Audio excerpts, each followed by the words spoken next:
जी बोले तो बोलना चाहूंगा मैं। एक भाव आ गया कि अभी विकास नगर में श्री राम कथा चल रही थी, अगर आगे और गुरु जी से बोलना चाहूंगा दो शब्द। तो एक प्रसंग आता है वहाँ पे सबरी माता जी की सेवा में, और उससे पहले जब रामचंद्र जी श्री अपने माता पिता के आशीर्वाद से आज्ञा का पालन करते हुए माता सीता जी के साथ लखन जी के साथ जब चलते हैं, तो जब केवट जी के द्वारा उनको नाव का से पार कराना होता है, तो उस परिवार से, उस केवट परिवार से, निषाद परिवार से एक बड़ी सेवा जो हमें मिली, साक्षात दर्शन उस माता के बोलुमा में। सबरी जी का एक प्रसंग चल रहा था, एक कम से कम 65 साल की माता, जिनको शायद मैं तो जानता नहीं था ना, हम कोई जानते थे। 65-70 की उम्र रही उनकी। अचानक वो आई और वो चढ़ भी नहीं पाई थी, उनको चढ़ा गया। तो एक छोटी सी भाव, शायद मैं बहुत बड़ी बात बोल रहा हूँ, मैं इतना बड़ा हूँ नहीं। उन माता जी ने जब हमारे गुरुजी के दर्शन किए, प्रणाम किया, तो उन्होंने बताया कि मैं अपने निषाद परिवार जो 4 गांव में बसते हैं प्रेम नगर विकास नगर में, उनसे वो 4 गांव से पैदल जाकर 7,500 रुपए लेके आई।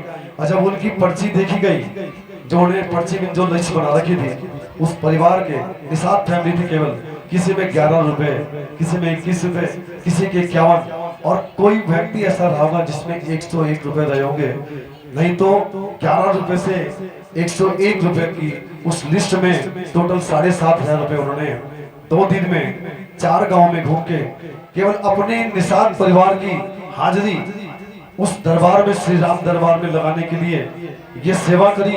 पद यात्रा, हमारे पे तो फोन है, हमें बहुत बड़ी सेवा मिली, वो उनका आशीर्वाद मिला। उसके साथ हमारी इंदु दीदी जो कि यहाँ शायद देहरादून में रहती है, मैं उनके क्षेत्र से परिचित नहीं हूँ, परंतु देहरादून में ही रहती है। 3-4 साल से उनसे आशीर्वाद मिल रहा है। जब उनको ये खबर लगी कि सबरी माता जी के रूप में मां दर्शन दिए हैं, तो वो देहरादून से तीसरी-चौथे दिन की कथा में वहां आई। इनका भी धन्यवाद है और आशीर्वाद मिलना चाहिए ऐसे लोगों का। हम ये सोचते हैं कि हमारी बड़ी दीदी का सौभाग्य में हमें मिली। उन्होंने उस माता जी के दर्शन करने के लिए देहरादून से वहां गई और माता जी को उन्होंने सेवा भाव में पुरस्कृत किया। ये उनकी और हमारी कोई क्षमता तो नहीं है, पर उन्होंने उस माता जी के दर्शन के लिए एक उपहार जो भी भेंट की, उस भेंट का वर्णन भी करना जरूरी नहीं है, पर मुझे ऐसा लगा कि वो श्री राम कथा हमारे जीवन की वो कथा थी जो हमारा उद्धार जरूर करेगी। हमने उस माता देवी के दर्शन किए सबरी रूप में, और ये बड़ी दीदी हमारे को मार्गदर्शक के रूप में व्यास जी के माध्यम से मिली। हमारा सौभाग्य है। तो छोटी सी सेवा के लिए बोला, मैं माफी चाहता हूँ कोई शब्द त्रुटि हुई हो दीदी से भी, और माता जो यहाँ है नहीं, और गुरु व्यास जी से मैं माफी चाहते हुए मैंने वो बात बोल दी जो शायद मेरे दिल से आ गई थी कि बोलना चाहिए। वो माता पैदल चल के एक अपने निषाद परिवार का उद्धार करने के लिए 11 रुपए, 21 रुपए, मैं तो धन्य हो गया उनके दर्शन करके। आपको प्रणाम करता हूँ, आप सभी से माफी चाहते हुए एक बार जय माता दी, गुरु जी का आदेश, जय श्री राम। बोलिए सबरी मैया की। वाकई में उन माँ के दर्शन आंखों के आगे आते हैं बात सुनते ही।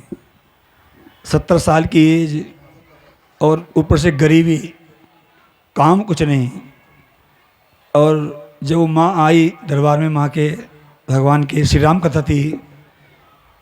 विकास नगर पंचमुखी हनुमान मंदिर पड़ता है, बदामा वाले के कौन सा गांव है वो, उदियाबाग। हाँ, हनुमान जी का उदियाबाग।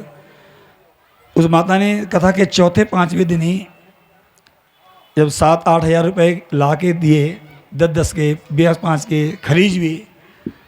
अब देखिए कितने घरों में वो माँ गई होंगी, जिसकी रसीद 100 रुपये की 1-2 मिनट में चेक कराए, लेकिन क्योंकि गरीब को लोग कम ही देते हैं, ये कहता है। गरीब को कोई कर्जा भी नहीं देता, मांगने वाले को 5 रुपये देते हैं, और वैसे कोई संत आए तो हजारों करोड़ों लुटाते हैं। जिसे देना चाहिए उसे लोग देते हैं। वो कितने 4 गांव आसपास पड़ते हैं, गांव 1-1 किलोमीटर दूर हैं, उनमें पैदल घूमी, सवारी भी नहीं, फ़ोन भी नहीं बेचारी पे, और तब जाके उन्होंने 7,500 रुपये इकट्ठे करके दिए।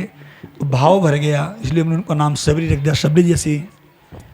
तो एक बार ताली बजाए माता जी के लिए भाई।